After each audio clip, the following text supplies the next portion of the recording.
السلام علیکم ورحمۃ اللہ۔ ناظرین گرامی، حضرت امام غزالی رحمۃ اللہ علیہ بیان فرماتے ہیں کہ کسی نے حضرت عیسیٰ علیہ السلام سے پوچھا کہ اعمال میں سے افضل کون سا ہے؟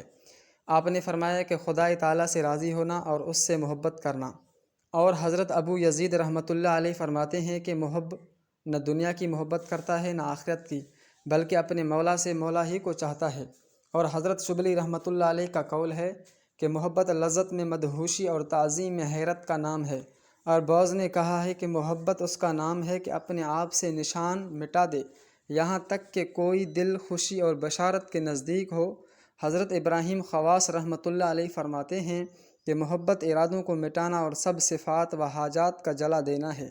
اور حضرت سہل رحمۃ اللہ علیہ سے جو محبت کا حال پوچھا گیا تو فرمایا کہ محبت یہ ہے کہ جب اللہ تعالیٰ نے کسی اپنے بندہ کے دل کی مراد سمجھ لی تو اس کو اپنے مشاہدے کے لیے پھیر دیا۔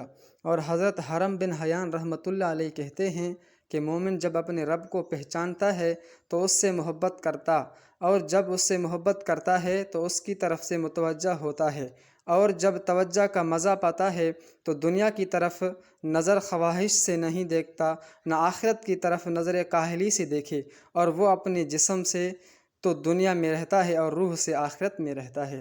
سبحان اللہ۔